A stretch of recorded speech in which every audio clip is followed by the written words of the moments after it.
Well, let's start here. Who's the best Spider-Man? Tom Holland, without a doubt, is the best Spider-Man. No. Who's the best Spider-Man?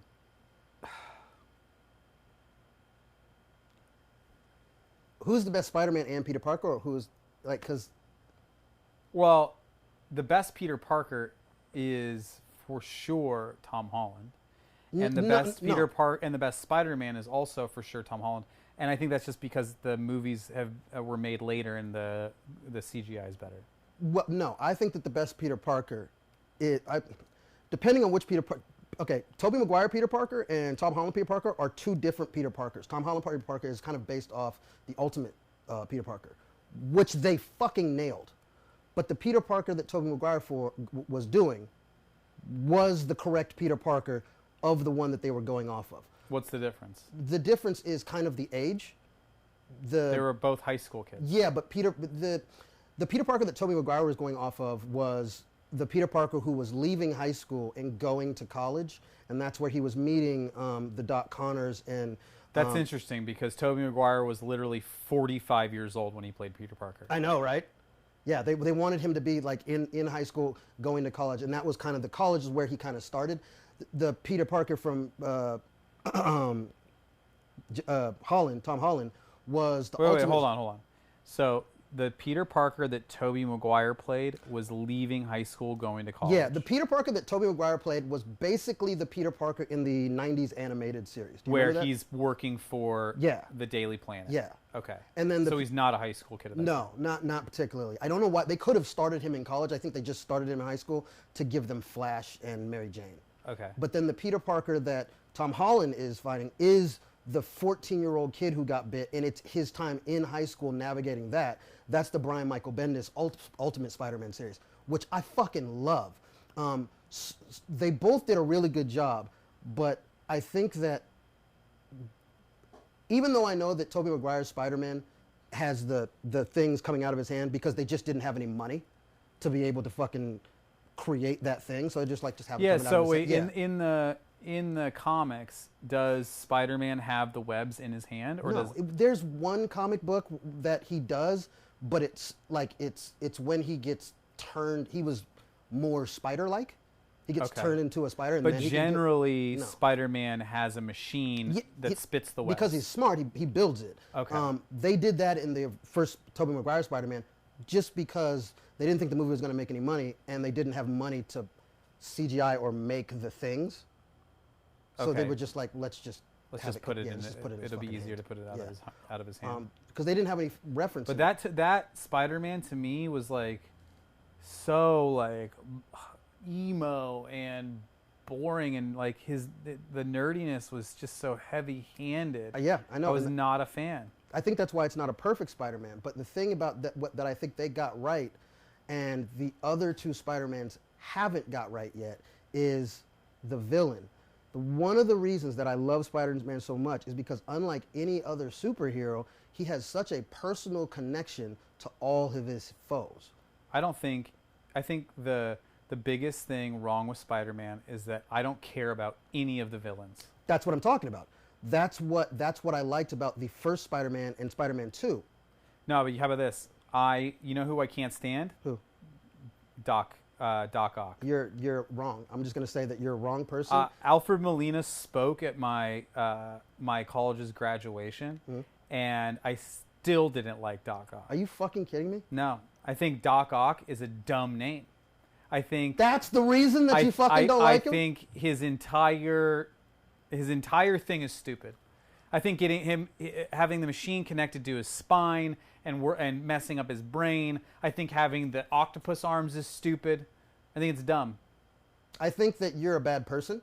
You're wrong. What's so good about it? What do you mean so good about it? His name is Otto Octavius. Of course his name's the dumbest name I've ever heard in my life. It's a completely made-up name. Really? Of course it's a made-up name. It's a fucking comic book. Yeah, but I know. I had a fucking friend in high school named Richard Wacker. I don't believe you. I know you don't believe me, but his name was Richard Wacker. I had a friend named Hi-Ho. Otto Octavius is a lame and forced name. No, I don't think that that's an Otto Octavius. I think that's a fine name. I think it's a fine name. Some of the... Bruce Wayne. It's the most boring fucking name I've ever heard. Yeah, but in that's my like a entire handsome life. man name, Bruce Wayne. No, It it's, like it's a it's boring, 2 syllables. It's a boring ass name. It's a horribly boring name. Dick Grayson. The most fucking boring, sad names in the entirety. Like They were sad boys. They were sad, yeah, but they were sad boy. Otto Octavius. That sounds like a doctor's name. Normand Osborn. That sounds like a businessman's I like name. Norman Osborn. I'm okay with Norman Osborn. Yeah. You know who I can't stand? Who? Green Goblin. What the fuck is wrong with you? How do you not like the Green Goblin? He's one of the Willem Dafoe. Absolutely destroyed. Batman has no. Is he really that strong? Yes. Like, come on. Yes. Have you, dude? Some of the comic books, he's Hulk size. He's very Well, in the movies, strong. he's Willem Dafoe, and so I'm not buying it. Yeah, but he is still fucking Also, strong. he jumps on that little surfboard, Oh, God, I hoverboard love thing. that How thing. is he so good at it? Have you ever? How many times did it take you riding one of those little hoverboards before you didn't fall off? He's good at it the same way that Captain America is good at the things that he does. The super serum basically gives him the dexterity. It gives him like very good dexterity. So the super serum that Norman Osborn was injected with Yeah. gave him all of the powers that he needed. Yeah. Okay. He's still smart, but it also split his brain. So he has DID, basically. But unlike Batman, who has no personal connection to any of his superheroes, so it makes him really easy to just beat the absolute shit out of them, Spider-Man, Norman Osborn, before he was the Green Goblin, was his pseudo-dad. And fucking Harry Osborn, who becomes the Hobgoblin, was his best friend. Otto Octavius was his mentor. Doc Connors was his mentor. He has to fight people. He has a personal relationship, which means that the fights become so much more engaging. Batman doesn't give a fuck about the Joker or the Riddler. No, the Riddler. Hold on. The Joker First of all, cares about Batman. Loves the Joker. Yeah, but here's the thing. They didn't know each other outside of the masks. They didn't meet outside. But the difference between the difference is that those characters, they are their most real selves behind the mask. That's the whole bit.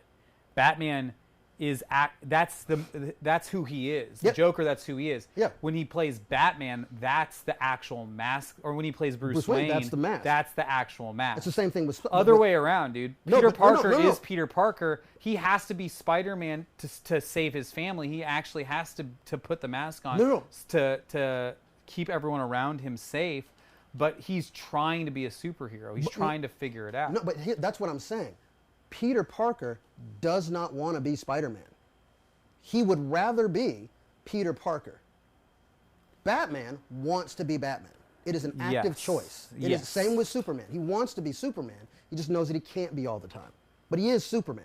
That's who he is as a person. Spider-Man wants to be fucking Peter Parker. He's a superhero because he has to be. Yeah, he feels a moral obligation. He has to because these are people that he has a connection to. The best scene in any fucking comic book movie, in my opinion, is in Spider-Man 2 when Toby Maguire is walking. He has just saved the day.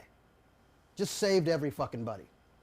And now he's walking home past these posters of Mary Jane, who's in this big play, and he's dragging his fucking broken Vespa behind him.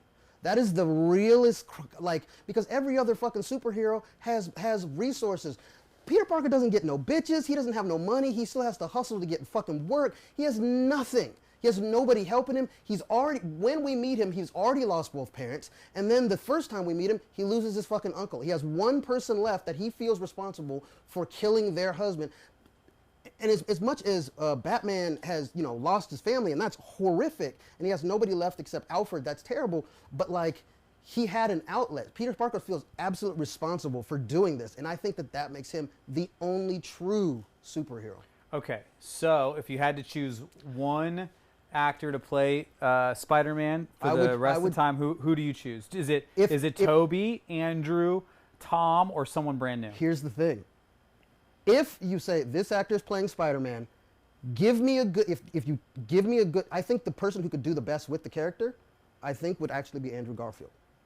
I do not think he was the best Peter Parker. I thought it was terrible, and I thought the movies were also really bad. But of the three, I think that he's the one who's the best actor. Okay.